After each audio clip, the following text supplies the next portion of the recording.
So let's review this AIMCAT 2514 VARC section.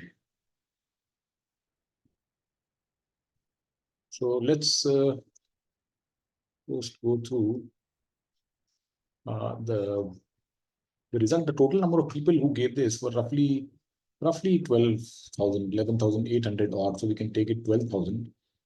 Forget about this top 10 and all. These are heavily skewed. So forget about that. Maybe top score you can take as 57 in this, and then going down. So around 120, where you would find the 90 percentile, 99 percentile, sorry. So 45, let's say roughly 45. So if you scored 45 in this VARC, then you have a 99 percentile. Now, obviously, in actual CAT, so let's say if we take CAT 2023, so there the 99 percentile mark was somewhere around 939. So there's a big difference here. So that will always happen because the number of people who take this is much less. Actual CAT was taken by almost 3 lakh people, right? And it is presumed that most of the times these people who take this are more serious. So obviously, the percentile that you get here is not reflective of the percentile that you would actually get in the final exam. So here, if you see 45 पे you are getting 99 percentile, तो आपका 99 percentile actual CAT में तो 39 पे करीब आ जाएगा. So don't take it as if it's reflective of the actual CAT. So this is just indicative. And then of course we have moving down, we have, let's say यहाँ पे somewhere around 40 पे we get 98, whereas actual CAT में 35 पे 98 आपका आ जाता है. And then so on and so forth. So here you would have some 97 percentile here, and then here you would have 95.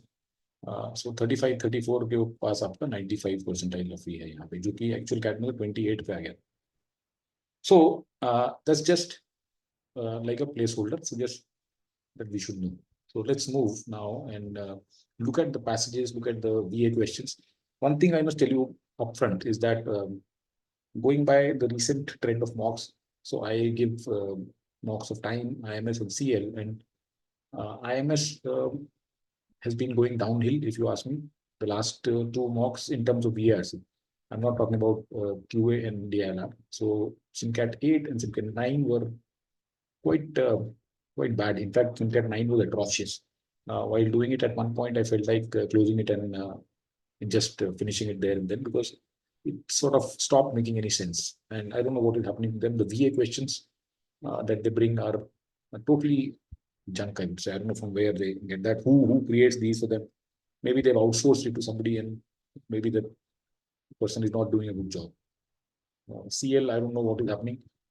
They just had the second mock, and which is just running, the CLCDC. Flexi are not even worth doing. So from that perspective and from that standard, I would say that this was a pretty good mock, barring a couple of questions where I have doubts. Otherwise, it was quite okay, quite doable. Passages were very much readable and made sense. They were not from any totally obscure or outlandish kind of topics. And so were the VA questions. Just a bit of a problem I have with their para completion, which we will talk about when I go there. So let's look at their first passage. So in the age of invasions, protecting nature sometimes means destroying nature that does not belong. Machetes and rifles and herbicides and poison baits and all the other forms of mechanical and chemical control can be extremely effective tools for nature conservation, but only when they are used with care in situations where such methods are appropriate.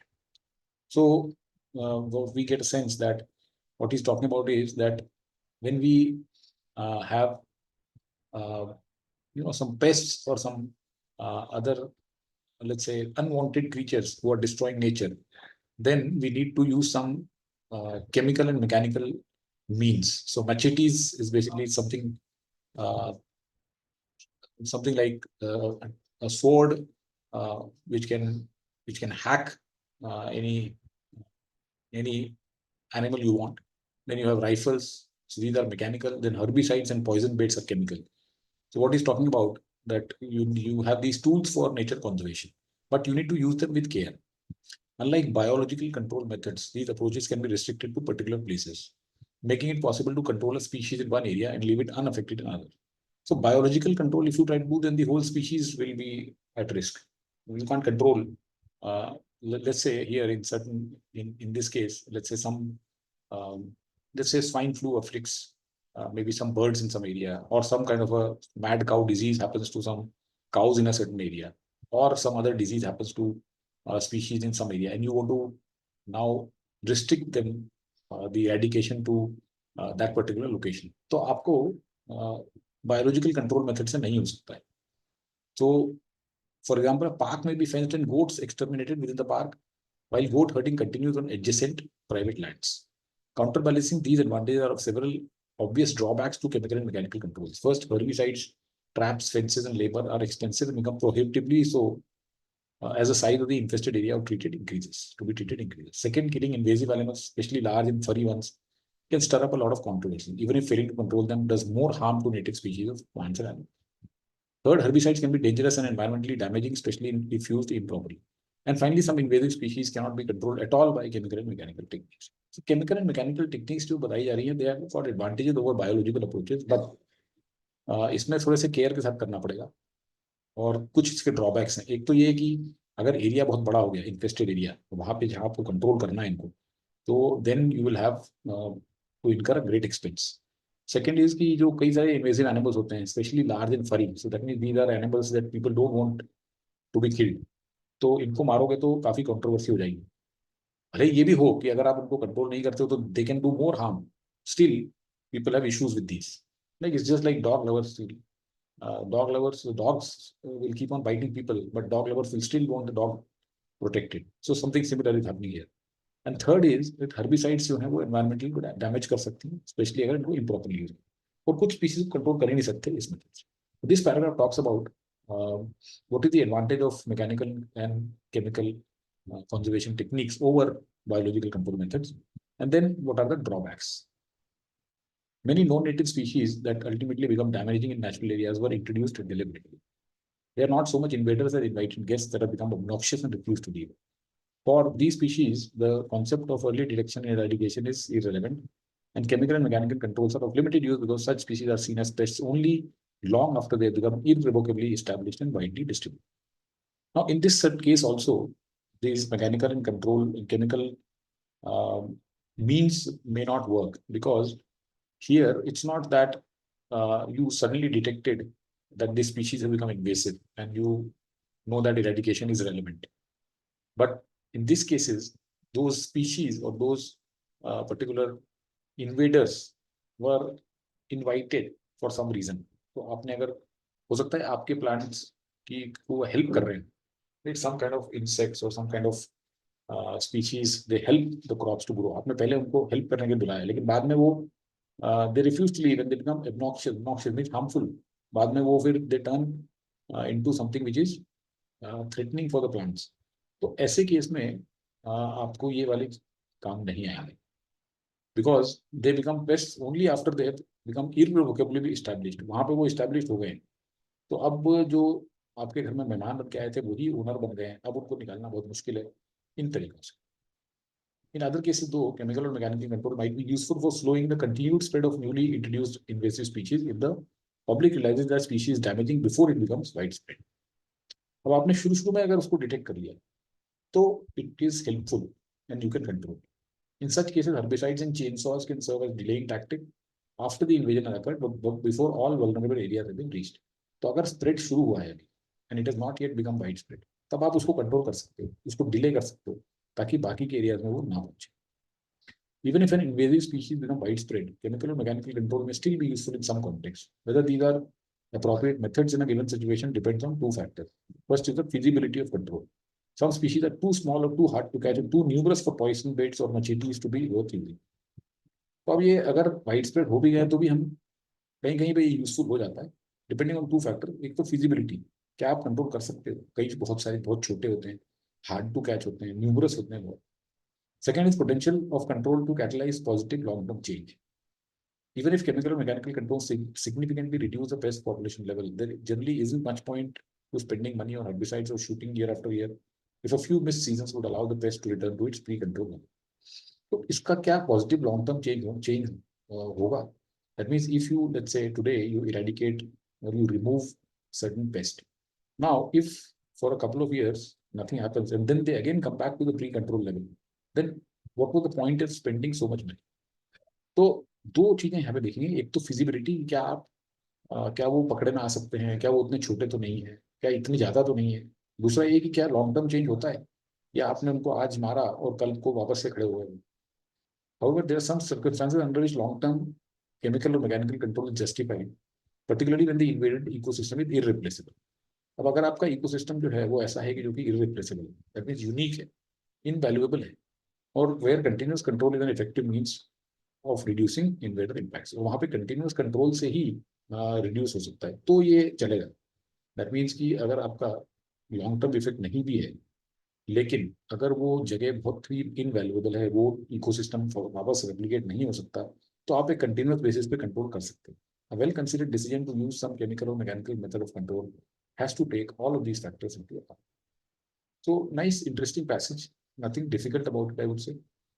इसमें यही discuss हुआ है कि जो mechanical और chemical means of control of pests या फिर invader species होते हैं, उसके क्या फायदे हैं, क्या नुकसान हैं, किन कंडीशंस में उनको करना चाहिए, किन कंडीशंस में नहीं करना चाहिए, किस कंडीशन में क्या नुकसान होते हैं उसके, and when can it be used, what are the ideal conditions that it should be used. So all of that has been discussed.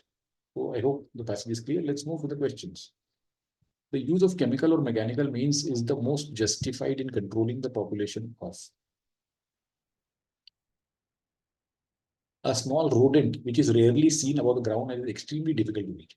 इसको तो पकड़ने में हेल्प नहीं करेगा, क्योंकि ये इस कैटेगरी को बिलोंग करता है कि they are too hard to catch, right? तो because if they are too small, too hard to catch, तो फिर it is not really feasible to control it, right? So इसको ये तो दिखता भी नहीं है और extremely difficult to catch है, तो इसके लिए ये justified नहीं है. A species of grass which can reproduce rapidly within a short period. अब ये हमारा इस कैटेगरी में आ गया कि अगर ये even if the chemical or mechanical control if it significantly reduces the pest population, there isn't much point if it allows the pest to return to its pre-control level. हाँ, ये तभी फीजिबल है जब वो आपका इकोसिस्टम इनवैल्यूएबल है, बहुत ही precious है, इररिप्लेसेबल, तो वो तो नहीं लिखा हुआ, इसमें ये ग्रास लिखी हुई है जो वापस वापस आ जाती है, तो फिर उसको कंट्रोल करने से इन मीन्स से कोई फायदा नहीं है, तो therefore this is not justified. A species of mole which is confined to a small area around natural water hot springs. तो ये नेचुरल वाटर हॉट स्प्रिंग्स हैं, ऐसा भी नहीं कि यहाँ पे कोई सिटी की कोई पाइपलाइन जा रही है पानी की, यहाँ पे कोई पाइप यहाँ से पानी सप्लाई हो रहा है. रिवर रिवर नहीं है. रिवर हो तो रिवर में क्या होता है कि अगर आपने रिवर के आसपास हर्बिसाइड्स और ये सब यूज किए तो वो पानी को कंटेमिनेट कर सकते हैं. यहाँ पे नेचुरल वाटर स्प्रिंग्स हैं, इसको यूज नहीं करते पीने में तो जनरली लोग, और स्मॉल एरिया में कंफाइंड है, तो here it is justified because यहाँ पे लिखा हुआ है कि ये जब तक वाइड स्प्रेड नहीं हुआ है, right, species damaging before it becomes wide spread. तो अभी नया नया है और अभी स्प्रेड नहीं हुआ है, कन्फाइंड टू स्मॉल एरिया है, राइट. तो ये स्मॉल एरिया का यहाँ पे भी लिखा हुआ है कि prohibitively so the size of the infested area to be treated increases. अगर बड़ा साइज है तो फिर feasible नहीं है, अगर रिस्ट्रिक्टेड है स्मॉल साइज में तो ठीक है. तो this is looks okay, will keep it. A species of moth which is present across vast areas of grasslands. अब अगर वास्ट एरिया है, बहुत ज्यादा है, तो बहुत ज्यादा खर्चा होगा उसमें, right? If the size of the infested area to be treated increases, then it becomes very prohibitively expensive, and therefore you can say that it is not justified. Correct answer is C. So इसमें कुछ ऐसा खास नहीं था. I think we can move to the second question. Which of the following can be inferred about the use of chemical or mechanical methods for controlling the population of invasive species? Chemical or mechanical methods should not be used over a long term in any ecosystem for controlling the population of species if they do not result in positive long-term change. Now, on prima facie, this might look to be the correct answer. Should not be used over long term in any ecosystem for controlling if they do not result in positive long-term change. ये लिखा है यहाँ पे इसमें कि positive the potential of control to catalyze positive long-term change even if chemical mechanical control significantly reduces, there isn't much point. Except, however, there are some circumstances under which long-term chemical or mechanical control is justified, particularly when the invaded system is irreplaceable. तो यहाँ पे एक ये जो option है ये आपको बता रहा है कि कहीं पे भी लॉन्ग टर्म अगर इफेक्ट नहीं है तो नहीं करना चाहिए, लेकिन एक कंडीशन में, if the ecosystem is invaluable, irreplaceable, very precious, then आप कर सकते हो भले ही उसमें लॉन्ग टर्म इफेक्ट ना हो. So therefore this is not correct. ये लग सकता है हमें, and therefore this is not correct. Because इसमें वो कंडीशन नहीं बताई है. Using chemical or mechanical methods for controlling the population of invasive species is controversial. Controversial की कोई बात नहीं है. There is no word such as controversy used here. Chemical or mechanical methods can be used in long term if the ecosystem in which the species invades is invaluable. Yes, it can be used in the long term if the ecosystem. ये यही इसका जो part है यहाँ होना चाहिए था. अगर यहाँ पे इसीलिए ये खराब ये this is not the correct answer because it doesn't take into account this situation. So this looks okay. Chemical or mechanical methods of control must be used in the long term only if the invasive species is confined to ये गलत दिया हुआ. This is totally a mix of languages from two different parts, and therefore this is wrong. Correct answer is C. Okay.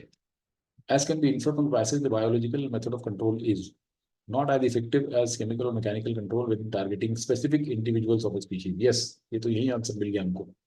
यहाँ पे लिखा हुआ है कि unlike biological, they can be restricted to particular places, make it possible to control a species in one area and unaffected in another. मतलब कि कुछ species का पार्ट आप इससे कंट्रोल कर सकते हो, बायोलॉजिकल कंट्रोल में वो नहीं हो सकता है. So this looks to be okay. More environmental friendly and protects the ecosystem better than chemical or mechanical. No, not at all. More effective in controlling the population of small और large species की बात नहीं है. बात हुई है कि कुछ टारगेटेड इंडिविजुअल्स अगर आपको प्रोटेक्ट करने हैं तो उसके लिए biological is not effective. So this is not correct. Usually not effective in controlling the population of an invasive species because of which chemical or mechanical is used. ये तो बिल्कुल ही वेग आंसर है, कुछ नहीं है. तो A is the right answer.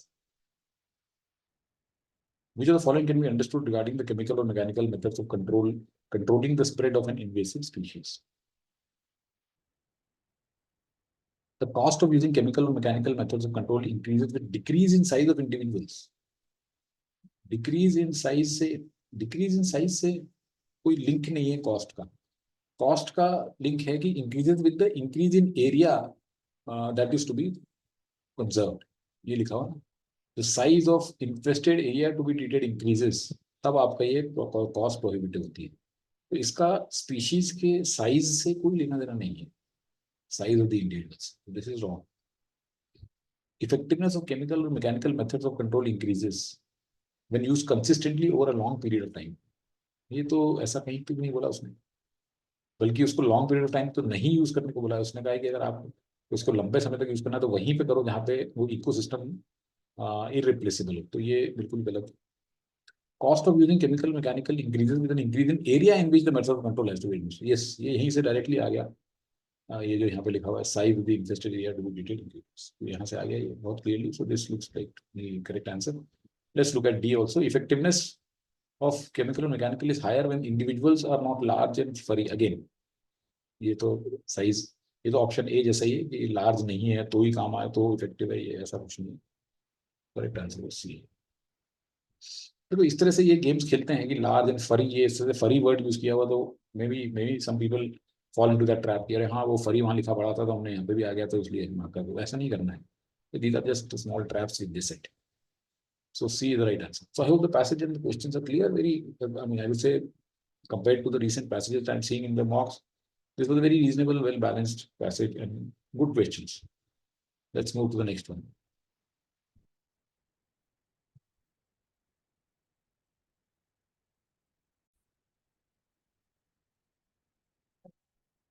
Shortness, reduced mobility, and sore joints may not come to mind when you think of the survival of the fittest. But human evolution could suggest otherwise.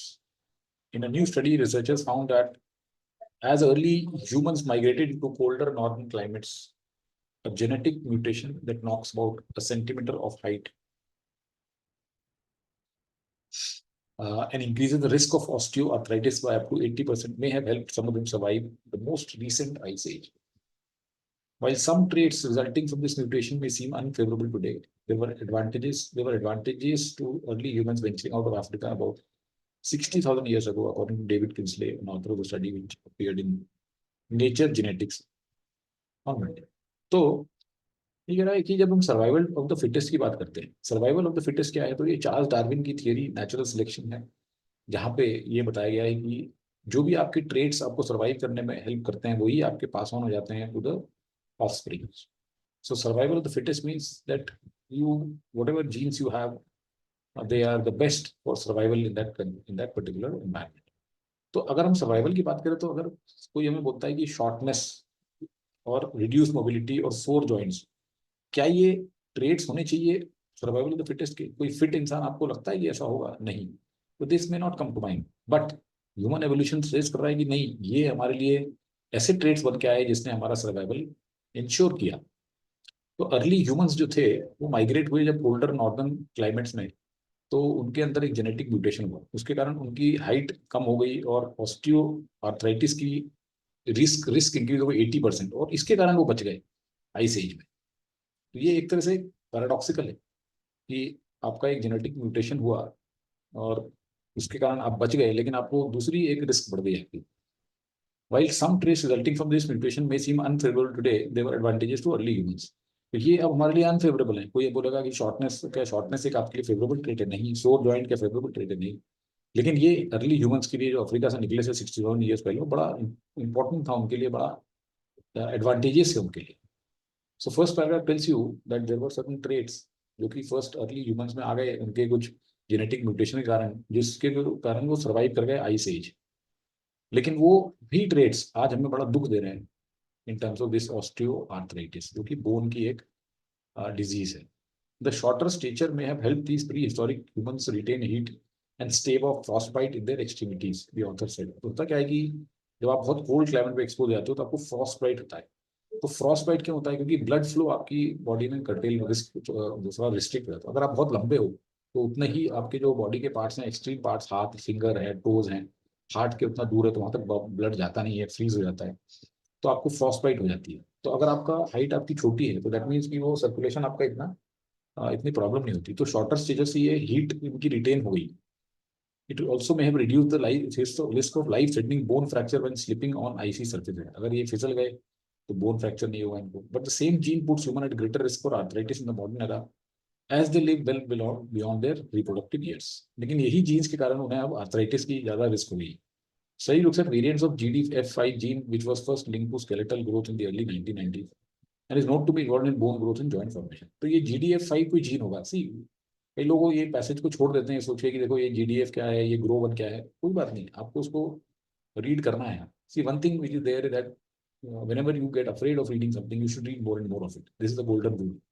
आप अगर वही वही पढ़ते रहोगे जो कि आपका favourite area है, किसी को अगर बिजनेस फाइनेंस में इंटरेस्ट है वही पढ़ता रहेगा, तो उसकी जो दूसरी रीडिंग की स्किल है वो डेवलप नहीं। सो यू शुड रीड और you should do what you are scared of, then your fears, your demons will go away. तो ये इस तरह की, उससे डरना नहीं है। ये एक वेरिएंट्स ऑफ GD5 जीन है। जीन जो है वो हमारी बॉडी में हमारे जो ट्रेट्स होते हैं वो कैसे गवर्न होते हैं वो लेके आता है। The researcher want to understand how the DNA sequences around it might affect the gene's expression. Focusing on one region, they named GRO1. अब ये GRO1 करके एक DNA का रीजन है, एक रीजन है, ठीक है, वहां पे DNA के सीक्वेंसेस। तो वो ये जीन के एक्सप्रेशन को भी, ये जीन एक्सप्रेस हो रहा है नहीं हो रहा है, क्या हो रहा है, उसको कंट्रोल करता है। तो ये कैसे सीक्वेंस उसको अफेक्ट करेंगी, ये साइंटिस्ट ने GRO1 रीजन में स्टडी करना शुरू कर दिया।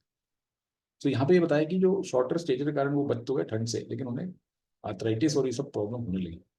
After analyzing the sequence of GRO1 in 1000 Genomes Project database, a collection of sequences from human population around the globe, researchers identified the change in one nucleotide, the basic building block of DNA. तो एक change उन्हें मिला एक nucleotide में जो कि building block of DNA. Change is prevalent in Europeans and Asians but rare in Africans. तो ये चेंज यूरोपियंस और एशियंस में हुआ। To see that mutation was incidental or actually caused shorter stature, they tested the nucleotide change in mice and found it decreased the length of their long bones, much as it thought to do in humans.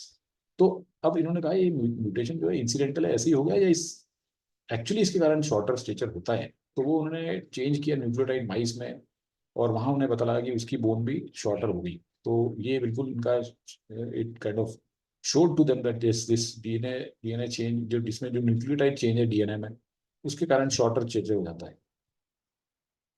That mutation of regulatory region analyzed in the study is present in more than 50% of population in Europe and Asia. In some Asian population, it is up to 90%. 90% में ये change है, Dr. Kinsley said. Even the variant plays only a small role in increasing arthritis risk. The sheer number of people who possess it means it can have significant effect. The very abundance of the change means it can contribute to a lot of cases of arthritis. तो अब ये variant जो है nucleotide वाला, ये छोटा सा हो भले, तो इसका छोटा सा रोल हो आर्थराइटिस के रिस्क में, लेकिन इतने सारे नंबर हैं लोगों के, इतने लोग हैं यूरोप और एशिया में, तो ऑब्वियसली इसका इफेक्ट सिग्निफिकेंट।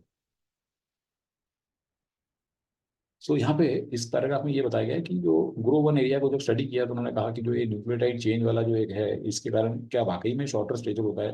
तो माइस में टेस्ट किया गया और पता लगा कि हाँ ये होता है सही। और तो इसके कारण ये म्यूटेशन अब कहाँ मिला, तो ये यूरोपियन और एशियन पॉपुलेशन में मिला और काफी ज्यादा प्रिवेलेंट मिला है, तो उनमें काफी परवेसिव था, वाइड स्प्रेड था, एंड दैट मीन्स कि it could cause lot of arthritis cases.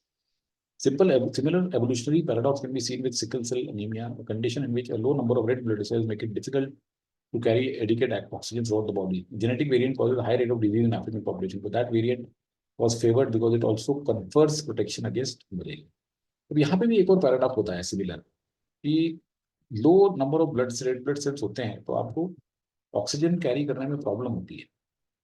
ठीक है, और ये जेनेटिक वेरिएंट अगर एक जो होता है इसका, वो हाई डिजीज कर देता है, इस चीज़ की डिजीज बहुत ज़्यादा होती है अफ्रीका में, लेकिन वो जीन को फेवर, वो वेरिएंट को फेवर किया गया, क्यों? क्योंकि वो मलेरिया से प्रोटेक्शन देता है, और हमें पता है कि अफ्रीका में इतने मच्छर हो गए हैं, तो मलेरिया इतना फैला हुआ है, तो अगर आपको कुछ चीज़ सेक्रीफाइस करके और दूसरी चीज़ मिल रही है which can save you, then that genetic variant is preferred और फेवर्ड। राइट, यही एक एवोल्यूशन ऑफ पैराडॉक्स बताया गया है। जैसे यहाँ पे था कि अगर आपको शॉर्टर स्टेटस से अगर आपकी लाइफ बच सकती है आइस एज में, तो भले ही आपको आर्थराइटिस हो जाए बाद में, लेकिन वो प्रेफर किया गया। उसी तरह से यहाँ पे भी ये जो जेनेटिक वेरिएंट है जिसके कारण आपको red low number of red sickle cell anaemia हो जाता है, लेकिन आपको एटलीस्ट वो बचा लेता है मलेरिया से। As with many aspects of evolutionary research, it's easier to figure out what traits were favored than it is to explain why. While shorter stages may have been a protection against cold and icy terrain, it's hard to be certain, said George Perry. We are not going to know that without some combination of a time machine and experiment, we can't do it. But detailed study like this can help further our understanding of complex evolutionary process and potential consequences for modern medicine. तो यह कह रहा है कि अब ये हमें ये तो पता चल गया कि कौन से ट्रेड्स फेवर किए गए थे, लेकिन क्यों ये थोड़ा सा मुश्किल है, और सर्टन नहीं कह सकते। हम ये कह सकते हैं यहाँ शॉर्टर जो स्ट्रेचर है उसके कारण कोल्ड और आईसी टेरेन में प्रोटेक्शन मिला, लेकिन कुछ सर्टन नहीं कह सकते, और इसीलिए इसको ठीक है, ये सब स्टडी जो करेंगे तो उससे हमें और धीरे धीरे पता चलेगा, और which could be helpful. So this passage talks about this change in this gene, which was studied by studying an area called GRO1, and it found that that gene, वो जो उसमें एक न्यूक्लियोटाइड होता है, वो चेंज हो जाता है, वो म्यूटेशन हो जाता है, और उसके कारण आपका बोन शॉर्ट हो जाती है, तो आप शॉर्ट स्ट्रेचर के होते हो, और उससे आप ठंड से तो बच जाते हो, लेकिन आर्थराइटिस के केस आपके अंदर बन जाते हैं। So this has been labeled as an evolutionary paradox, or similar evolutionary paradox example दिया उसमें। Let's go to the questions. Which evolutionary paradox has the author touched upon in the passage? The higher number of red blood cells, the higher is the protection against anemia. ये उल्टा बोल रहे हैं, यहाँ lower था, lower number of low number of red blood cells make it difficult to carry, but that variant was favored because it confers protection. तो अगर low number of red blood cells है आपके, तो प्रोटेक्शन ऑफ मलेरिया हायर है, तो ये उल्टा दिया। A genetic mutation that provided protection against the cold and fractures in the past now enhances the risk of osteoporosis and arthritis. तो ये बिल्कुल सही बता रहा है कि जो प्रोटेक्शन देता है कोल्ड और फ्रैक्चर से, वो हमें ये डिजीज की रिस्क करो। Very abundance of genomes contributes to the increased risk of arthritis. ये बिल्कुल ही useless option. Less oxygen throughout the body will result in decrease in immunity against, decrease या increase, और दूसरा ये गलत भी है, बेसिकली लेस ऑक्सीजन नहीं है उसमें, आपको रेड ब्लड सेल्स डिपेंडेंट है। Less oxygen can be because of multiple factors, but यहाँ पे जो लेस ऑक्सीजन है that is because of red blood sales being low in number. तो ये बिल्कुल ही डिस्टॉर्टेड तरीके से बताया गया, और ये फैक्चुअल भी गलत है, बिकॉज सर्कुलेशन कम है, तो उस केस में यहाँ पे मलेरिया के अगेंस्ट इम्यूनिटी इंक्रीज हो रही थी, ना कि डिक्रीज हो रही थी, तो ये भी गलत। Which of the following can possibly be one of the many causes where evolution is a trade-off? Sacrificing a few hours of sleep so that we can get up early in the morning and work on our fitness. तो इसमें कोई evolutionary trade-off क्या है? कि आप जल्दी उठ गए ताकि आप वर्क कर रहे हो फिटनेस के ऊपर, no evolutionary trade off here. Prescription of a hormone replacement therapy to post-menopausal women, while it may reduce the risk of ovarian cancer, it will reduce the risk of breast cancer. तो ये इसको भी reduce कर रहा है, इसको भी reduce कर रहा है, तो फिर कहाँ से ये पैराडॉक्स बन गया? राइट, ये भी रिड्यूस हो रहा है और ये भी रिड्यूस हो रहा है. तो पैराडॉक्स जब बनना चाहिए, जब एक चीज बढ़ रही है दूसरी चीज रिड्यूस हो रही है.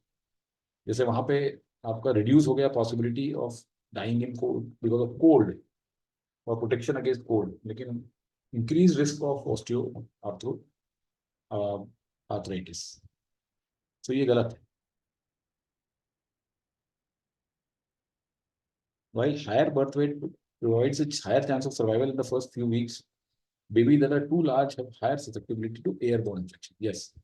तो अगर आपका हायर बर्थ वेट है तो आपको सर्वाइवल की चांस ज़्यादा है, लेकिन आप एयरबॉर्न इन्फेक्शन ज़्यादा हो सकते हैं. तो ये definitely is a evolutionary paradox. Certain variants of gene make people either resistant to this or increase. So either और नहीं चाहिए हमें, यहाँ पे and चाहिए हमें. ये either और नहीं है, make resistant to this and increase the risk of something else. Right, तो एक चीज अगर नीचे होती है तो दूसरी चीज बढ़नी चाहिए. यहाँ और नहीं होता चलेगा, और गलत नहीं चलता. Correct answer is C. Which of the following statements correctly highlights the impact of shorter stature on modern humans as can be inferred from the passage? Shorter stature can protect humans against the risk of osteoarthritis and arthritis. ये बिल्कुल गलत है, उल्टा बोल रहा है. It exposes humans. Shorter stature can help in reducing risk of life-threatening bone fractures. तो क्या ये मॉडर्न ह्यूमंस के ऊपर है? ये जो लाइफ थ्रेटनिंग बोन फ्रैक्चर्स थे, ये मॉडर्न ह्यूमंस के नहीं है. ये बोन फ्रैक्चर्स ये वाले थे. ये लिखा था वहां पे.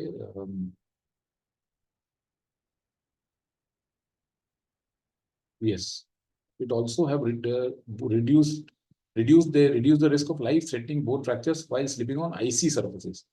तो ये मॉडर्न ह्यूमंस की बात नहीं होगी, this is work pre historic humans. और ये क्वेश्चन है मॉडर्न ह्यूमंस के बारे में, इसलिए ये गलत है. ये लग सकता था किसी को, लेकिन ये गलत है. Shorter stature can be hindrance to fitness. Yes, अगर आपको ऑस्टियोपोरोसिस है, आर्थराइटिस है, तो it is a hindrance to fitness. तो this can definitely be inferred. Which of the following statement is consistent with the information? Generally, Europeans and Asians are at a higher risk of arthritis than Africans. Yes, ये तो है ही, ये तो बोल ही रहा है कि ये जो यूरोपियंस और एशियंस में ज्यादा ये है. This is prevalent in them but rare in Africans. Europe और एशिया में भर भर के है, इसमें 50% में, इसमें 90% तक चला जाता है. So we can definitely say this, we'll keep this. Grow one is responsible for causing. Grow one is not responsible. Grow one तो एक रीजन है जहाँ पे चेंजेस होते हैं न्यूक्लियोटाइड में, तो ये गलत है. Growth region, grow one is endogenous. Endogenous means उसके अंदर है, तो ये भी गलत बोल रहा है. एंडोजेनस मतलब ये GD5 जीन के अंदर है ये, तो ये ऐसा तो नहीं है. Mutation in GD5 gene F is one of the reasons why arthritis is prevalent. Now, mutation इसमें हो रहा है या म्यूटेशन ग्रो वन या कहाँ हो रहा है? So, which was first linked to this could be involved collection of sequences. Researchers identified a change in one nucleotide, the basic building block of DNA.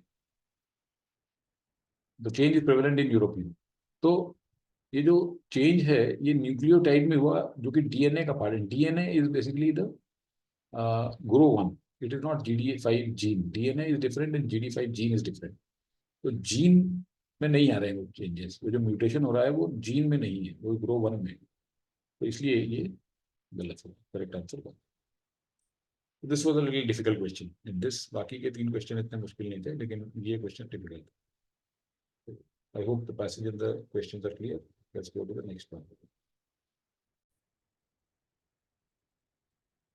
Increasingly obvious paradox has emerged in global financial markets this year.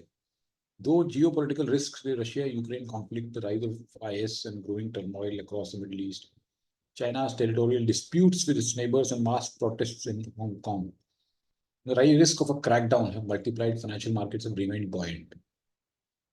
Oil prices have been falling. Global stock markets have overall reached new highs. Yes, financial markets in troubled countries, for example, Russia's currency, equity, and bond markets have been negatively affected. that the more generalized contagion to global financial markets that geopolitical tensions typically engender has failed to materialize. So straightforward ये passage है, इसमें ये कह रहा है कि एक बहुत ही ऑब्वियस पैराडॉक्स निकल के आ रहा है ग्लोबल फाइनेंशियल मार्केट्स में। सिचुएशन जो है वो काफी ऊपर नीचे चल रही है, geopolitical risks as have been described here. उसके बावजूद जो ग्लोबल फाइनेंशियल मार्केट्स है उसको कोई इफेक्ट नहीं हो रहा है। The markets have reached new highs. So all of these issues have got no implications or effect on global financial markets. That's the paradox. Why the indifference? Are investors too complacent, or is there apparent lack of concern rational, given that the actual economic and financial impact of current geopolitical risks, at least so far, has been modest? तो ऐसा क्यों है? क्या investors complacent है? That means they think nothing can happen. और क्या उनका lack of concern rational है? गिवन दैट की जो एक्चुअल फाइनेंशियल इम्पैक्ट है वो अभी तक मॉडेस्ट है, अभी तक कोई ऐसा फाइनेंशियल इम्पैक्ट हुआ नहीं। Global markets have not reacted for several reasons. For starters, central banks in advanced economies US, eurozone, UK and Japan are holding policy rates near zero and long term interest rates have been kept low. This is boosting the price of other risky assets such as equities and credit. अब ये आपको पढ़ के लगेगा, see one thing we must place in context is ये कब का है passage. Now, all of these things, if you see, whether it is Russia-Ukraine conflict or IS state or Middle East में जो चल रहा है, Israel, Iran, Israel, Hamas, China की जो डिस्प्यूट चल रही है, तो ये सब तो आपको लगेगा कि तो अभी भी हो रहा है। ऑयल प्राइस अभी गिर रही है, स्टॉक मार्केट्स तो अभी ऑल टाइम हाइज पे है ही है ग्लोबली। लेकिन ये अभी की बात नहीं हो रही है, ये 10 साल पहले का जो ये रशिया यूक्रेन कॉन्फ्लिक्ट और क्रीमिया और उस टाइम की बात हो रही है। And that we can know, we can understand कैसे बाय दिस। अभी इंटरेस्ट रेट्स कहीं जीरो नहीं है। Interest rates are at a I mean almost all time high in the western markets. अब तो धीरे धीरे जाके थोड़ा काटने की बात चल रही है। You must be aware that interest rates जो है अब धीरे धीरे कट की सितंबर ऑनवर्ड्स यूएस में और हर जगह बात चल रही है। तो ये this tells us that this is not the contemporary situation that we are talking about. ये थोड़ी पुरानी है। Just for your information, I brought this point that we should be able to place ourselves in context. तो ये यहाँ से यहाँ तक पढ़ के हमें लग सकता है ये तो अभी की बात हो रही है, लेकिन ये अभी की बात नहीं है, बिकॉज अभी इंटरेस्ट रेट जीरो नहीं है। तो ये जो इंटरेस्ट रेट जीरो थे इसके कारण अगर risky assets such as equities and credit बढ़ जाता है। सेकेंड, तो this could be the reason because the interest rates have been low, the price of other assets such as equities and credit will increase. Second, markets have taken the view that Russia-Ukraine conflict will remain contained rather than escalate into a full-scale war. This also tells us that this is the older Crimea वाला जो issue है वो है.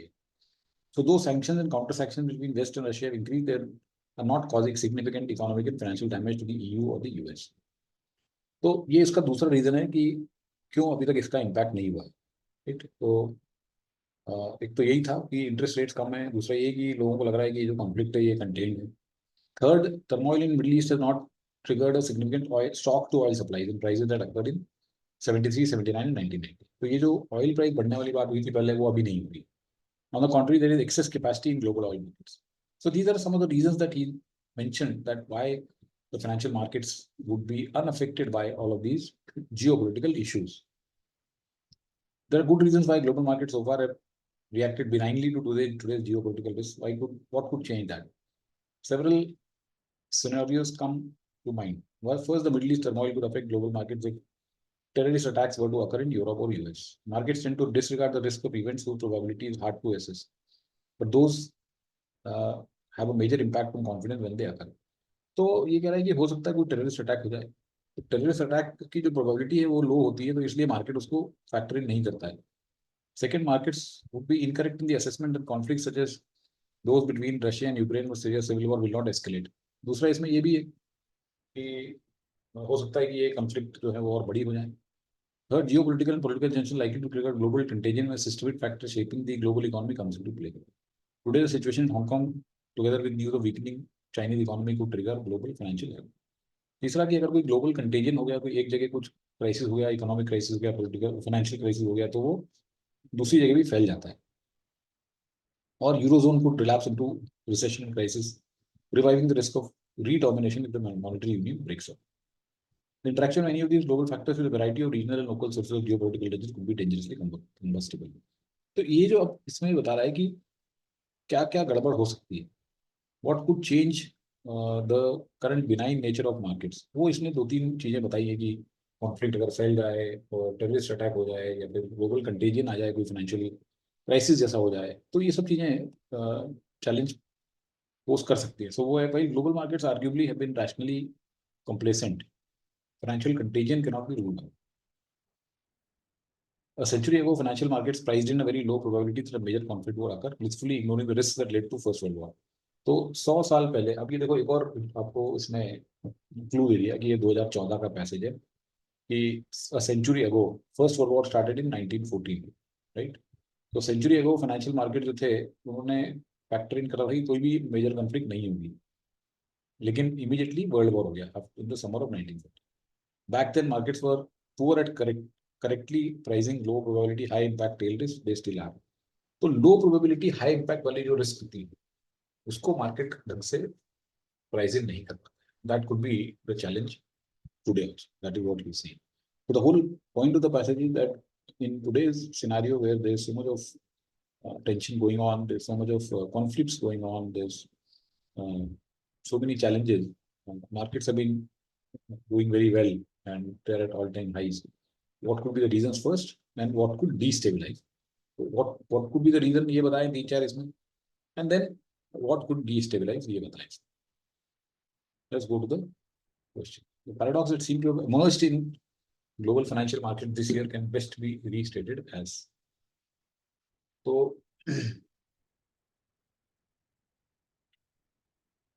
financial markets are upbeat despite downcast global geopolitics. Yes, ये तो paradox है ही कि financial markets upbeat हैं और जियोपॉलिटिक्स नीचे जा रही है.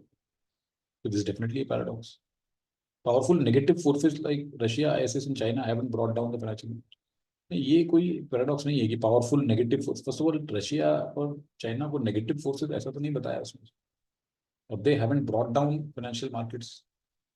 This is not the right way to look at it. ये बोल रहे हैं कि फाइनेंशियल मार्केट्स में कुछ भी नहीं हुआ है डिस्पाइट सो मेनी चैलेंजेस. इसका मतलब ये नहीं है कि नेगेटिव फोर्सेस जो है वो they have not brought down the financial markets. So this is not a paradox.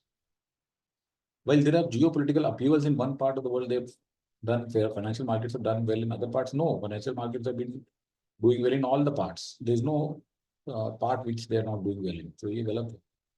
Financial markets are unable to gauge risk in the current geopolitical. ये कोई paradox थोड़ी है. While this is true that they are unable to gauge the risk, but it doesn't mean that it's a paradox. Correct answer A है. The reason that financial markets have been indifferent to geopolitical risks.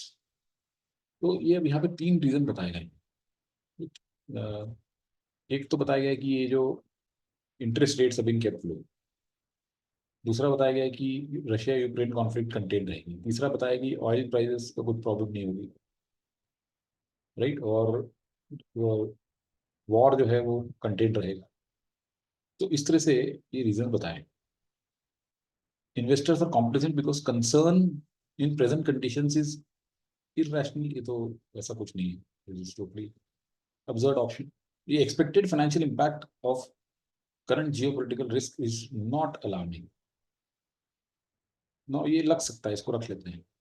Long-term interest rates and policy rates are being manipulated by central banks of some countries. Can we infer this? Long-term interest rates and policy rates are being manipulated by central bank. तो क्या इससे हम ये इंफरेंस निकाल सकते हैं? Central banks in advanced economies are holding policy rates near zero, and long-term interest rates have been kept low. This is boosting the price of other risky assets.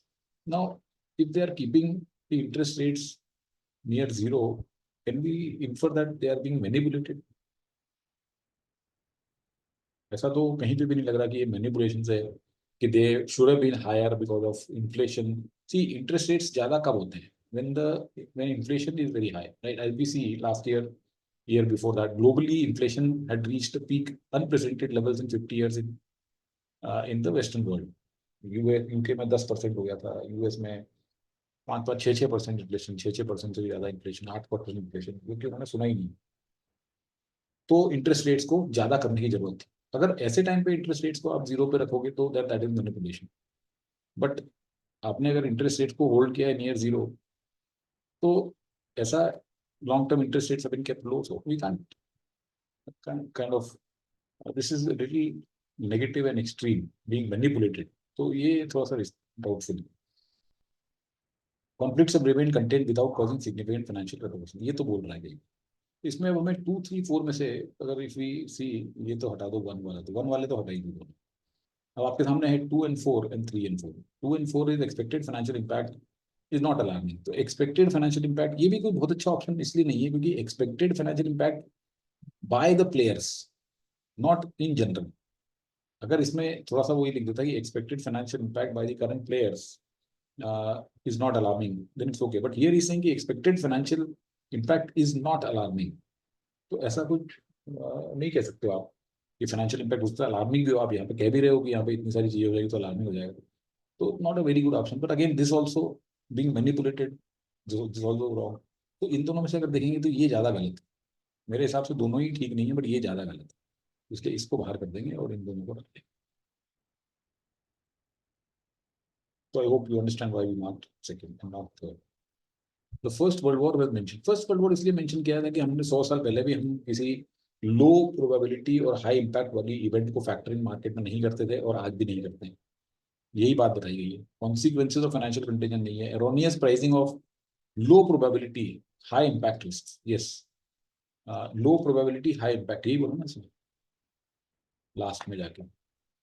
A century ago, financial markets priced in very low probability that a major conflict would occur, blissfully ignoring the risk that led to the First World War. Back then, markets were poor at correctly pricing low probability, high impact tail risks. They still are. तो यही बताया गया कि अगर लो probability high impact risk होती है तो उसको मार्केट उसको फैक्टरिंग नहीं करता है इन्होंने pricing. This this should be consequences of complacency, तो नहीं है ऐसा कुछ भी। फर्स्ट वर्ल्ड वॉर और risk in pricing is in very low probability और high impact. First of all risk in pricing is wrong और गलत है। लो प्रोबेबिलिटी हाई इम्पैक्ट, तो ये गलत है। करेक्ट आंसर है B. Which of the following can be inferred from the first para. First para में क्या था कि पैराडॉक्स आ गया है यहाँ पे, तो ये सब चीजें हो रही है फिर भी मार्केट स्टेबल, ये है। Oil prices and stock prices are usually unaffected by geopolitical risks. Usually unaffected नहीं, they are usually affected. Growing terrorism is a geopolitical risk being ignored by the markets. ऐसा तो कहीं लिखा हुआ है terrorism फर्स्ट पैराग्राफ में, तो दिया ही नहीं मुझे। Geopolitical tensions tend to disturb global market. Yes, ये डिस्टर्ब करते हैं, ये लिखा है ना यहाँ पे कि ऑब्वियस पैराडॉक्स है इमर्ज्ड कि जियोपॉलिटिकल रिस्क हैं और मार्केट में प्रॉब्लम नहीं है। तो दैट मीन्स जनरली मार्केट में प्रॉब्लम होती है अगर जियोपॉलिटिकल रिस्क होते हैं तो डेफिनेटली इसको हम रख सकते हैं। Oil prices and stock price are not reliable indicator of market. ये ऐसा नहीं बोल रहा है, वो बोल रहा है कि इस बार ऑयल स्टॉक प्राइस जो है वो करेक्टली रिफ्लेक्ट नहीं कर रहे, तो इसका मतलब ये नहीं कि they are not reliable indicators. So I hope the question in the passage is clear. Let's move to the next one.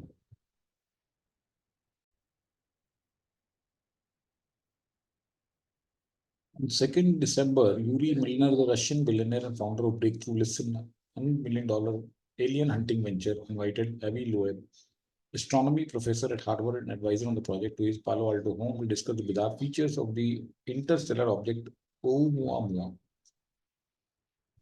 The first known visitor from another solar system, the monolithic lump appeared long and slender, curious shape for a space rock.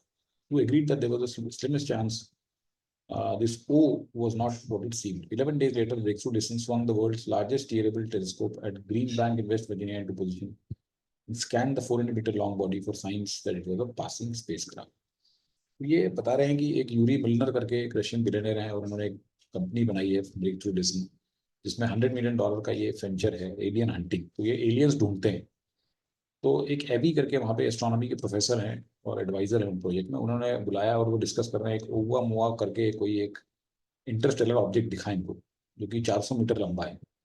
और ये एक ऐसा लग रहा था किसी को कि ये एक क्यूरियस रॉक जैसा है, अनदर वैसे ही कुछ है। बट लेकिन इन्होंने एग्री किया कि ये हो सकता है कि वो ना हो जो दिख रहा है। और उसके बाद इन्होंने 11 days लेटर इन्होंने एक टेलीस्कोप इसकी तरफ डाल दिया तो स्कैन करने लगे उसको कि ये कहीं एक स्पेसक्राफ्ट तो नहीं है. It was a long shot. After 10 hours of observation, the telescope found no evidence that this O was the work of an alien civilization. It is a skyscraper-sized lump that simply tumbled into our solar system from somewhere beyond. But even as the search came up empty to the point, the riskier, more audacious hunts for life everywhere are driven by private money, not governments and national space agencies. तो इन्हें कुछ मिला नहीं, काफी इन्होंने 10 घंटे उसको देखा, लेकिन उसमें ऐसा कुछ नहीं लगा कि ये कोई किसी एलियन सिविलाइजेशन से आया हुआ कोई स्पेसक्राफ्ट है. ऐसा ही कुछ लंप है ये, कुछ स्टोन का या किसी चीज का रॉक है, क्या है. अ, लेकिन कुछ नहीं मिला उन्हें. लेकिन हाँ, ये जरूर पता चला कि जो हंट फॉर एलियन लाइफ है वो that is being funded more by private money. Government और नेशनल स्पेस एजेंसीज उसको फंड नहीं कर रही थी. It is not the only example. Earlier this week, the US Department of Defense confirmed that from 2007, it ran a program to investigate UFO sightings, but dropped funding 5 years later in favor of more pressing concerns. तो यही example नहीं है कि private लोग उसको fund कर रहे हैं. यूएस डिपार्टमेंट ऑफ डिफेंस ने कंफर्म किया कि 2007 से उन्होंने एक प्रोग्राम चलाया था कि जिसमें यूएफओ को साइट करें, देखें, लेकिन 5 साल के बाद उसको ड्रॉप कर दिया. तो यहाँ से यहाँ तक हमें ये पता लगता है कि मोस्टली जो अभी फंडिंग हो रही है एलियन हंटिंग प्रोजेक्ट्स की, वो प्राइवेट मनी फंड कर रहा है.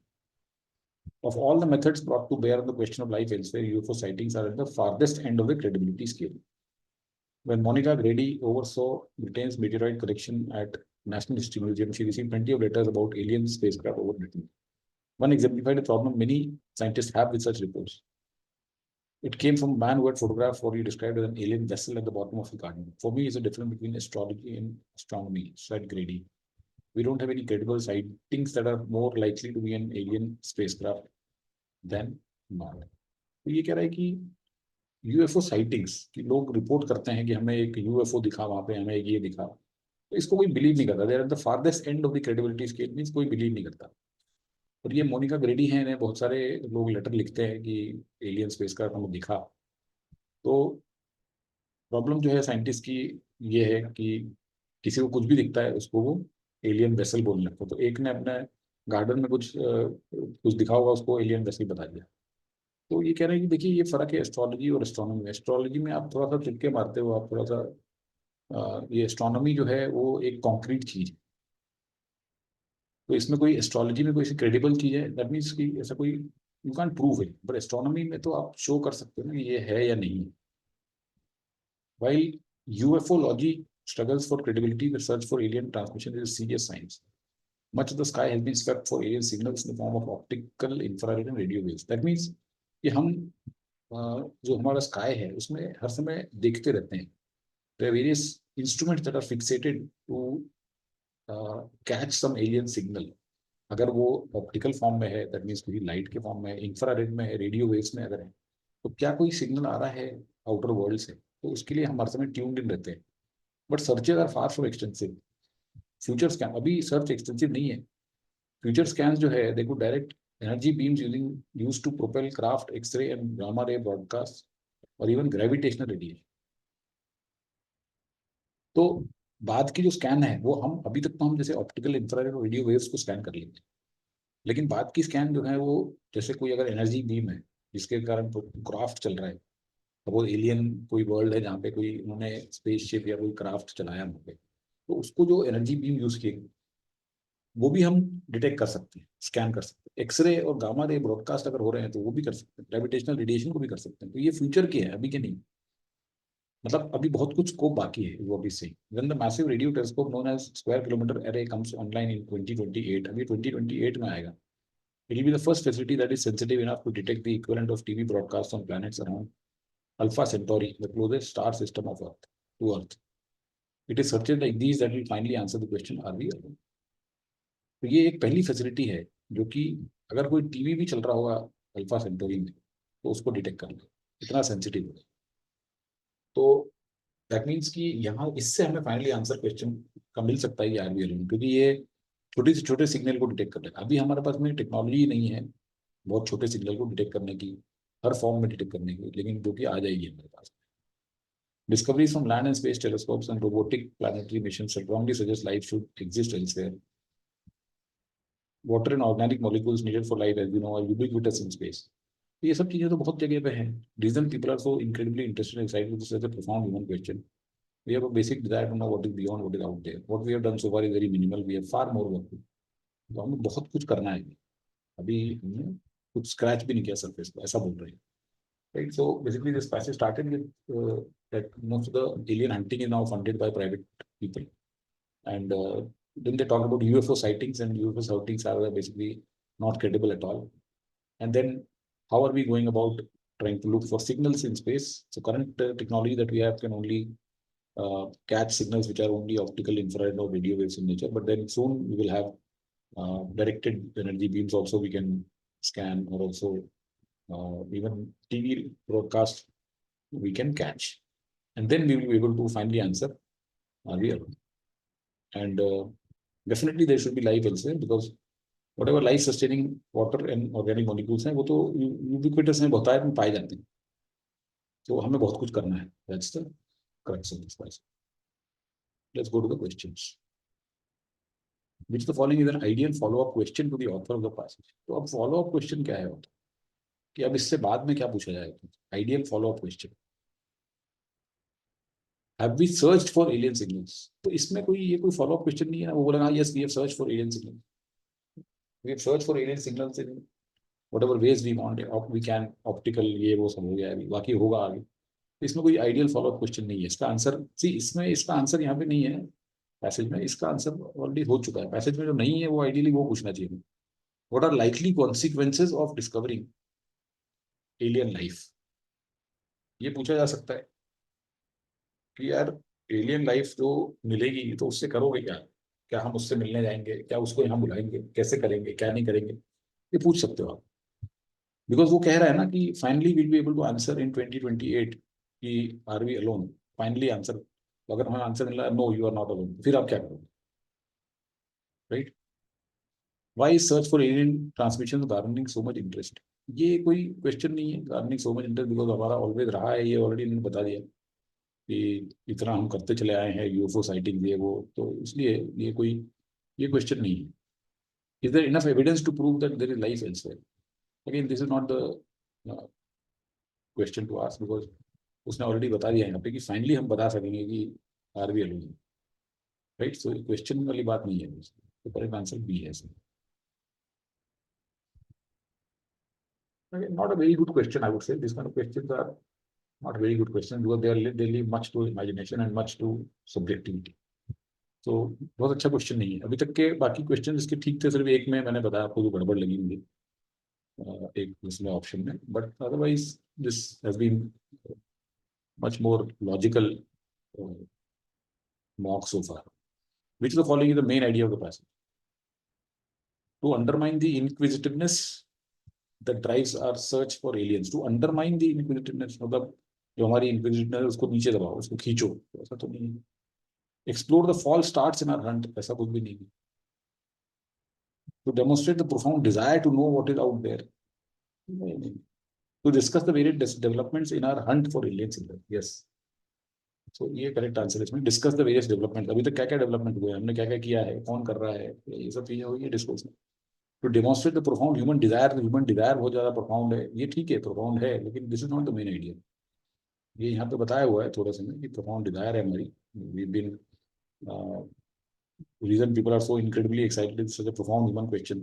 We have a basic desire to know what is beyond. That's okay, but this is not the main idea. The passage. Various developments जो है हंट फॉर इग्निस वो हैं. तो इसमें यहाँ पे बताया कि क्या क्या किया है उन्होंने. ये यूएफओ वाली बातें बताई हैं, फिर कैसे सिग्नल्स अभी तक हम कर रहे हैं और आगे क्या करेंगे. तो इससे ये सब देखते हुए we will go with D as the answer.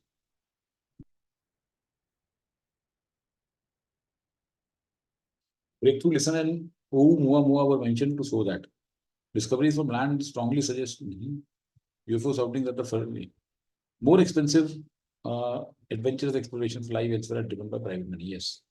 ये जो पॉइंट है ब्रेक थ्रू लेसन इसका वो यही बताया गया है कि it is not only example the example ये जो है. But even the search came up empty to the point the riskier more audacious hunts for life are driven by private money. तो ये यहाँ पे साफ मिल रहा है. This is basically the idea behind mentioning these two things. Right. So C looks to be okay. Search for alien transmission serious sign उसका बोलिए, टोटली इररिलेवेंट।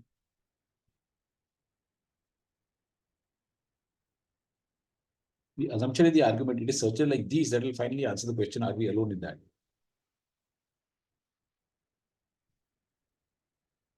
तो searches like these that will finally answer the question, are we alone, मतलब क्या है इसमें? क्या assumption है इसमें? assumption यही है ना कि आपको आंसर मिल जाएगा, you will finally get an answer. assumption यही है that you will finally have the capability to detect alien life independently. ये जो डी में दिया राइट, बाकी के देख लेते हैं, life elsewhere and we are not alone. नहीं, ये तो क्वेश्चन है ना अभी, इसमें इसमें assumption थोड़ी है, ये देयर इज लाइफ एल्सवेयर। अगर ये है तो फिर फाइनली आंसर द क्वेश्चन कैसे होगा? दिस आंसर क्वेश्चन, इस क्वेश्चन का आंसर अभी थोड़ी मिला है। सो ये assumption थोड़ी है कि there is life elsewhere and we are not alone. फिर why would we ask aliens send signals which can be detected? Again, aliens का signals का इसमें कुछ नहीं है। Technology we have is capable of detecting science of alien life. ये कहाँ से assumption इसमें आ गया? अगर टेक्नोलॉजी दैट वी हैव अगर होता तो फिर ये हम 2028 की बात क्यों करते? करेक्ट आंसर डी है, future searches will have the capability to detect alien life if it exist. That means होगी तो पता पड़ जाएगी, नहीं होगी तो नहीं पता पड़ेगी। नहीं होगी तो that means we will know नहीं है बस।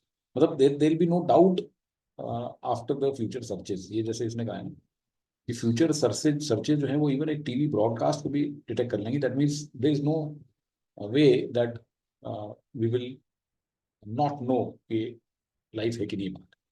That will finally answer the question, are we? That means we will finally come to know. That means ये uh, that means we will have the capacity to detect। ये हमारे हमारे अंदर वो capacity होगी, तभी तो हम फाइनली फिर इसका आंसर दे देंगे यस और नो। यस देंगे तो मतलब है, नो देंगे तो मतलब नहीं है, और ये डेफिनेटिव होगा, यही हुआ है, इसलिए D correct answer. Okay, so I hope the passage and the questions are clear. Let's go to the clear part.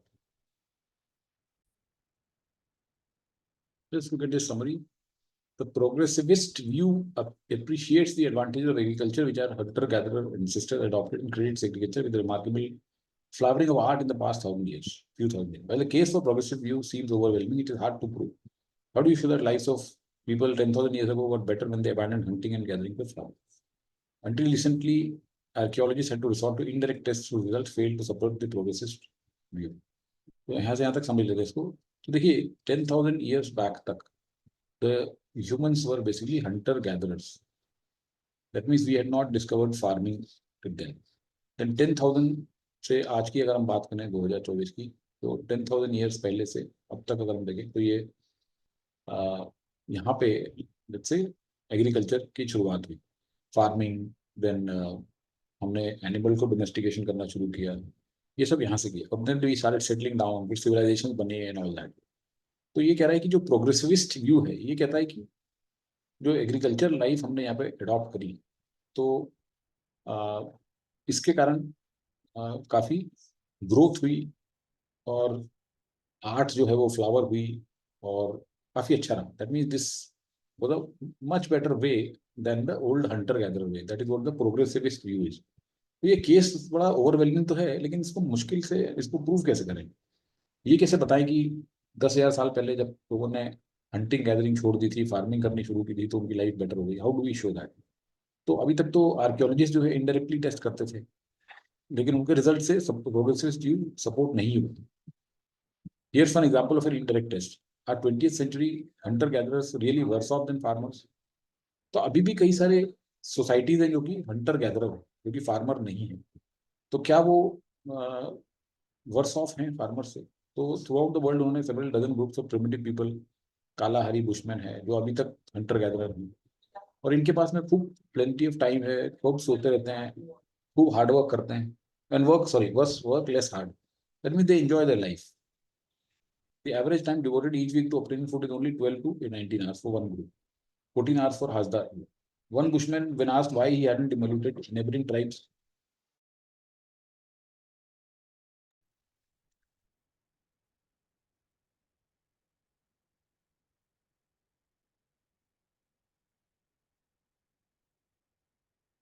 by adopting agriculture, why should we when there are so many mongovo nuts in the world?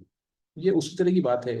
एक आपने अगर uh, उसका Sprite का add दिखा है कि वो बोलता है ये करो वो करो, या ऐसे आपने एक मीम भी देखे होंगे कि वो कंसल्टेंट पहुंच जाता है ऐसा एक ऐसे लोगों के पास में जो मजे कर रहे होते हैं समुद्र के पास में, कुछ नहीं कर रहे होते, तो बोलता है ये करो वो करो, देन क्या होगा, उससे उससे एंजॉय करोगे, लाइफ अच्छी हो जाएगी। तो लाइफ तो हमारी वैसे ही अच्छी है। तो ये वही बात है कि यहाँ पे ये कह रहे हैं कि हमें क्या जरूरत है काम करने की, वैसे ही जब इतने सारे मोंगो को नट्स मिलते हैं तो हम क्यों इतनी मेहनत करें।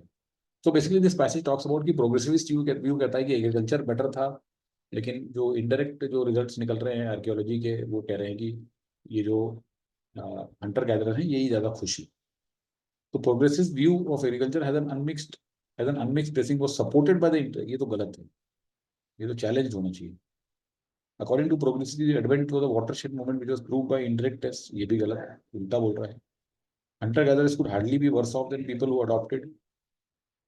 Progressive view was an overwhelming blessing was not supported by indirect tests which showed that hunter gatherer is not inferior. तो ये करेक्ट आंसर है इसमें। अह, ये पैसे देखने में लंबा लग रहा था लेकिन कोई इतना मुश्किल था नहीं।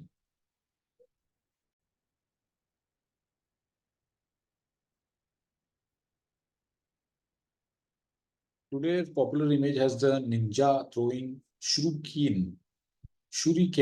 colloquially known as throwing stars and ninja stars, items that have almost no connection to the historical figure. तो ये निंजा कुछ फेंक रहे हैं भाला वाला टाइप का कुछ throwing stars, some sword, some kind of a weapon. Instead of the part of samurai class, ninja used the standard weapons of their day. ये भी weapon और ninja की बात कर रहा है। Instructions tell ninja to hide the face with sleeve. Mention the use of white headbands that identify members of ninja unit at night, as well as divine hairpins said to be charged with magical. ये Ninja की कुछ अलग ही बात कर रहा है, face छुपा लो और व्हाइट हेडबैंड यूज करो और हेयर पिन लगा लो। ये कोई वेपन, यहाँ पे वेपन की बात हो रही है, यहाँ पे कुछ थ्रो कर रहे हैं वेपन जैसा, तो इसमें नहीं है। Shuriken are Japanese weapon that did exist, but they simply did not appear in the manuals, nor does a equally iconic straight blade sword crowned with a squad. ये भी shuriken Japanese weapon की बात कर रहा है, ninja की बात कर रहा है।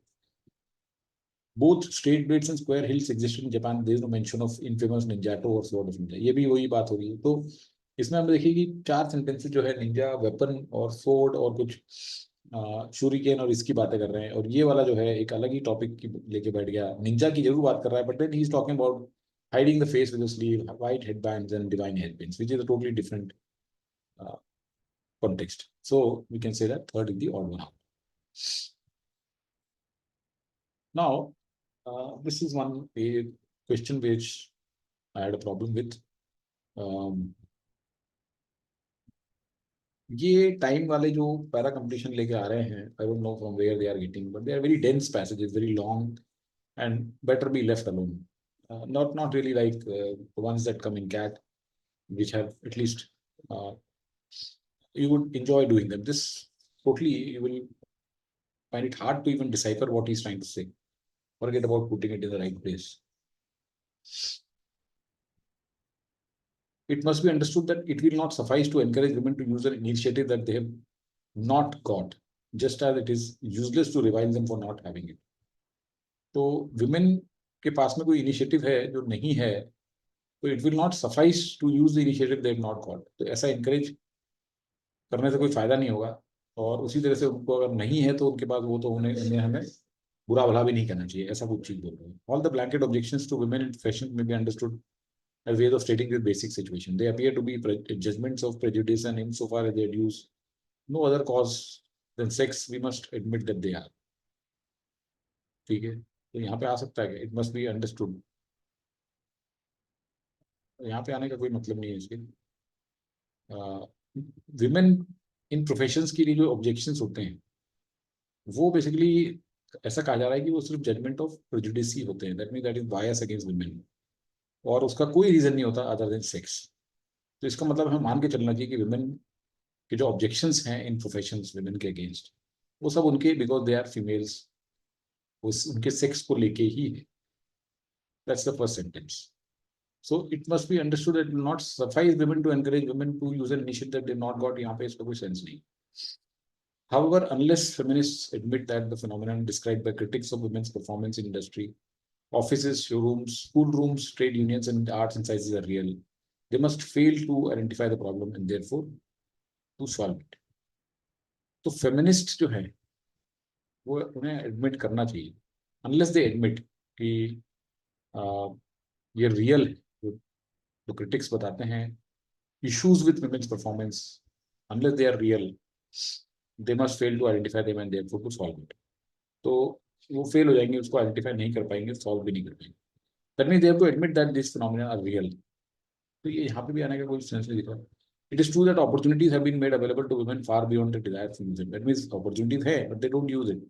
It is also true. तो ये तो यहाँ पे नहीं आएगा, because it is true, it is also true के बीच में ये सेंटेंस का कोई सेंस नहीं बनता है. That women who avail themselves of opportunities too often do so in a feminine, filial, servile fashion. तो ये भी सही है कि उनके पास अपॉर्चुनिटीज हैं, वो यूज नहीं करते हैं, और अगर करते भी हैं तो वो फेमिनिन तरीके से या कोई सर्वाइल फैशन में करते हैं. It must be understood not sufficient to encourage. ये फोर्थ में आ सकता है. To they not got just as useless to revile them for not having it. We must endeavor to understand how it is women's energy is systematically deflected from birth to puberty, so that when they come to maturity, they have only their own full resources and creativity. The fourth is the only place that can fit. Now, it was a very dense paragraph, and I think इस तरीके की चीजें अगर आपको दिखें, कोशिश करिए एक बार, नहीं तो कहीं तो I think it is better to leave, because negative marking हो जाएगी और टाइम भी आपका बहुत वेस्ट हो जाएगा. So correct answer was actually A here. So basically it talks about how women के जो challenges है, women के जो objections होते हैं, वो उनके सेक्स को एट्रीब्यूट करने चाहिए, और क्रिटिक्स को जो फेमिनिस्ट है उन्हें समझना चाहिए कि वो क्या चैलेंजेस है, तभी वो सॉल्व कर पाएंगे. वुमेन को अपॉर्चुनिटी मिलती है, लेकिन वो उनकी डिजायर्स बियॉन्ड है, मतलब they don't have desire to avail of the opportunities. और जो वुमेन करती भी हैं वो ह्यूमनिज्म वाले तरीके से करती हैं.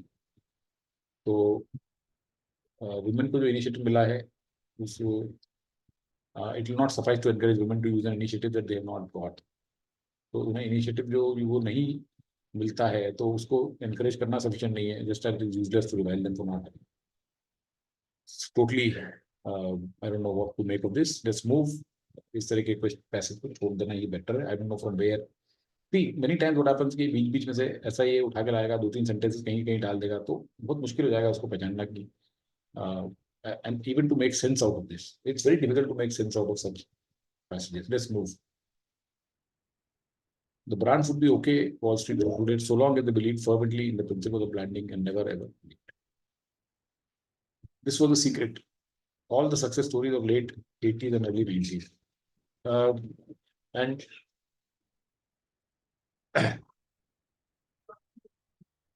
the lesson of Marlboro Friday was that there never really was a brand crisis.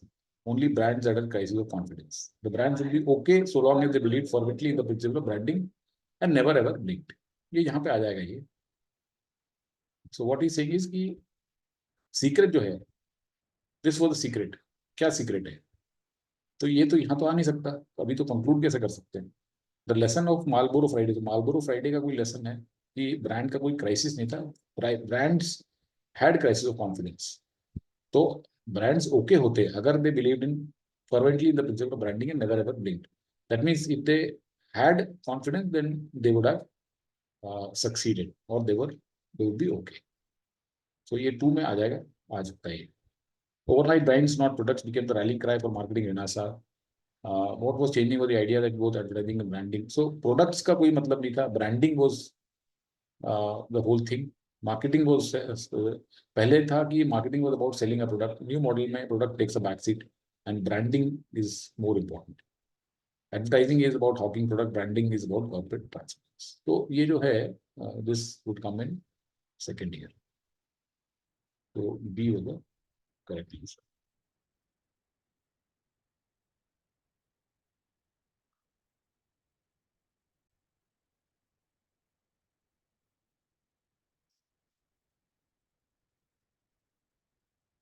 Next, odd one out. Persistent balance of payment deficits in the US have often been given substantial credit for developing the euro-dollar market. There is some truth to this argument, but the US balance of payment deficits are neither a necessary nor a sufficient condition for thriving and growing euro-dollar market. So US states के जो balance of payment deficit है उसको credit दिया गया है euro-dollar market को development. और इसमें कुछ ये बोलता है कोई आर्गुमेंट है, उसमें ट्रूथ है. US balance of payment deficit are neither necessary not a sufficient condition. तो ये उसको थोड़ा काउंटर कर रहा है. But both are talking about the balance of payment deficits leading to euro dollar or a correlation between balance of payment deficits and euro dollar market. What has made euro dollar market attractive to depositors and given much of its vitality is the freedom from restrictions under which the market operates, and in particular the absence of implicit tax that exists in US domestic banking because of reserve requirements imposed by the Fed. तो ये euro dollar market अब attractive क्यों हो गया है, तो ये इसके बारे में बात कर रहे हैं. By spending more abroad than it earned, the US in fact puts dollars in hands of foreigners and thus creates a natural supply of dollars for the euro dollar. So this again actually follows from one. Persistent market have been substantially credited by spending more than it earned. तो ये balance of payment deficit हो गया. तो US जो है वो dollar दे रहा है फॉरेन के हैंड में, तो 1 और 4 लिंक लग रहे हैं. This argument is still being made today and being oft-cited as the reason for the low level of low long-term interest rates in the early 2000. So there is some truth to this argument, but the US balance of payments are neither necessary nor a sufficient condition. So अब इसमें we need to figure out कि 3 out of context है या 5. So by spending more than it earned, the US has put dollars in the hand of. This argument is still being made today and being cited as the reason for low level of long-term interest rates in the early 2000s. There is some truth to this argument. This argument or truth to this argument. So ये 1, 4, 5, 2 looks to be a proper order, and 3 looks to be the odd one, because this 3 talks about why it is attractive to depositors and not really it talks about the balance of payment deficits leading to this or countering of that. Therefore, 3 becomes the order.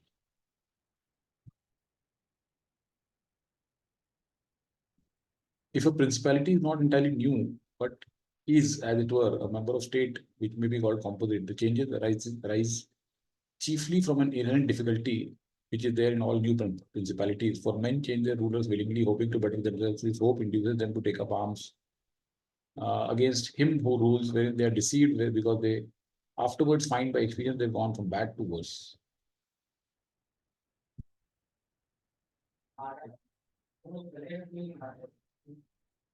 This follows also on another natural and common necessity, which always causes a new prince to burden those who have submitted to him with his soldiery and with infinite other hardships which he must put upon his new acquisition. In this way, you have enemies in all those whom you have injured in seizing that principality, and you're not able to keep those friends who put you there because if you're not being able to satisfy them the way they expected, and you cannot take strong measures of feeling bound to them. For although one may be very strong in armed forces, entering a province, one always needs the goodwill of the natives. So ये बहुत ही लंबा और dense type का paragraph है. तो अगर हमारे पास time नहीं है तो वैसे इसको छोड़ देना चाहिए, but not that difficult. Let's try to decode it. So यहाँ पे basically let's try to make sense from here. Men change their rulers willingly, hoping to better themselves. This hope induces them to take up arms against him who rules, wherein they are deceived because they afterwards find by experience they've gone from bad to worse. तो अगर हमें क्या करना चाहिए, अगर कोई passage में कोई पार्ट नहीं समझ में आ रहा है उसको छोड़ दो उस टाइम तक. ठीक है, न्यू प्रिंसिपैलिटी की कुछ बात हो रही है और उसको यहाँ तक छोड़ दो. आप यहाँ से देखो कि जो लोग अपने जो भी रूल कर रहा है गवर्नमेंट है उसको ओवरथ्रो करते हैं, तो क्यों करते हैं? So that they become better, they get better life और बेटर कंडीशंस. तो इस चक्कर में they take up arms against who rules, him who rules. तो जैसे अगर हम बांग्लादेश का एग्जांपल है, वहाँ के लोग जो हैं उनको अपने रूलर को चेंज करने की जरूरत लगी, तो उन्होंने रेवोल्यूशन और रिवोल्ट कर दिया. They took arms against him who rules. लेकिन बाद में पता चला कि जो उसकी जगह पे आया है वो और भी खराब निकला. Suppose they have gone from bad to worse. तो ये हो जाता है कि आपने एक रिजीम चेंज करके दूसरी लेके आए सोच के कंडीशन इंप्रूव होगी, लेकिन वो और खराब है. This follows also on another natural and common necessity, which always causes a new prince to burden those who have submitted to him with his soldiery and with infinite other hardships which he must put upon his new acquisition. तो अब एक और चीज इसमें होती है कि जो नया प्रिंस है या जो भी नया रूलर लेके आए हो आप, वो जिन्होंने आपको सपोर्ट किया है उसी को आप बर्डन कर देते हो, अ, उसी के ऊपर बहुत सारे हार्डशिप्स और बर्डन क्रिएट कर देते हो। मतलब कि जो आपको लेके आए हैं उन्हीं को आप और ज्यादा बर्डन्स उनके ऊपर डाल देंगे। In this way, you have enemies in all those you have whom you have injured in seizing that principality. तो आपने उन सबको इंजर कर दिया या उन सबको आपने नाराज कर दिया, and you are not able to keep those friends who put you there because of your not being able to satisfy them the way they expected. तो वो जो एक्सपेक्ट कर रहे थे आपसे, आप उनको सेटिस्फाई नहीं कर पाओगे और उनसे आप अगेंस्ट में आप स्ट्रॉन्ग मेजर्स भी नहीं ले सकते क्योंकि आप उनसे बाउंड हो। तो आप भले ही स्ट्रॉन्ग हो आर्म फोर्सेस में, लेकिन entering a province needs a goodwill of natives.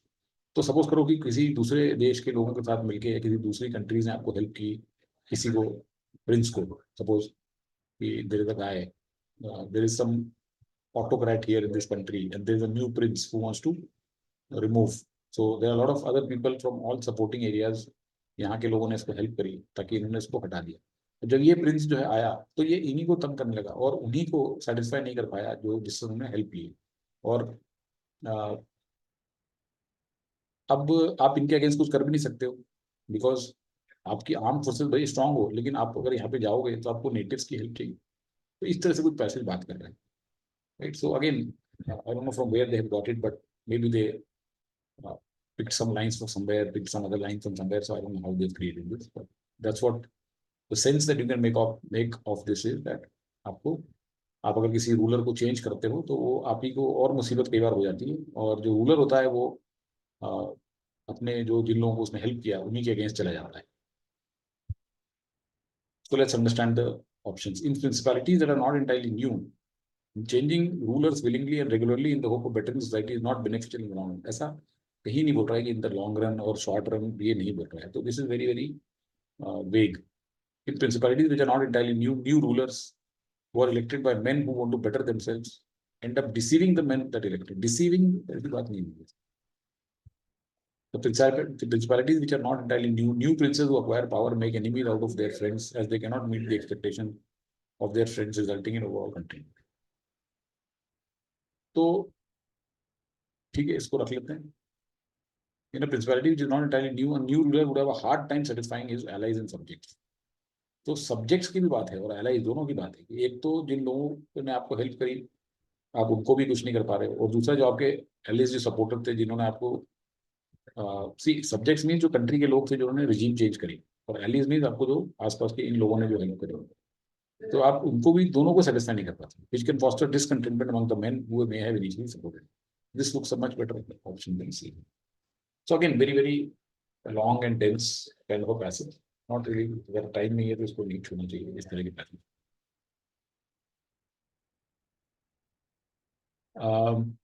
For example cannot start, by contrast cannot start, buts cannot start, तो 3 से ही चलना पड़ेगा हमें।